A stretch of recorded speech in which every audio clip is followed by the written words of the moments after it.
Voter তালিকা সংশোধনী বা এসআইআর এর হিয়ারিং চলাকালীন আতঙ্কে আধিকারিকের সামনেই অজ্ঞান হয়ে পড়লেন শবনম খাতুন নামে এক মহিলা। তার বয়স 50 বছর।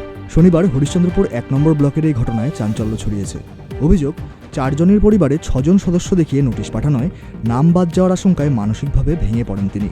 ঘটনাস্থলে উপস্থিত মন্ত্রী তাজমুল হোসেন তড়িঘড়ি তাকে উদ্ধার করে হাসপাতালে পাঠান এবং কমিশনের বিরুদ্ধে সাধারণ মানুষকে হয়রানির অভিযোগ তোলেন। পাল্টা কটাক্ষ করে বিজেপির কিষাণ কেডিয়া একে ভোটের আগে মন্ত্রীর নাটকবাজি বলে দাবি করেছেন। এই হিসাবে ষড়যন্ত্র করে মানুষকে বিজেপি সরকার যে হিসাবে করছে আমরা তাকে ধিক্কার জানাচ্ছি, ঘৃণা জানাচ্ছি। আমরা মানুষের সাথে আছি, মানুষের পাশে আছি। আর সবচাইতে বড় কথা হচ্ছে যে আমাদের এই বিধানসভায় 1 লক্ষের কাছাকাছি নোটিশ এসছে। এটা কোনোদিন হয় না। প্রত্যেকটা লোক সোনাক্ষী, মশলা কোথায়?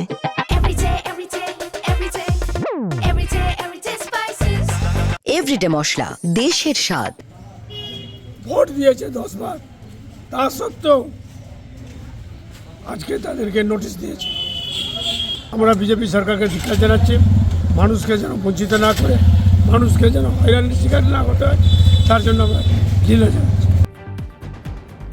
হরিশ্চন্দ্রপুর থেকে সৌরভ মিশ্রের রিপোর্ট, উত্তরবঙ্গ সংবাদ।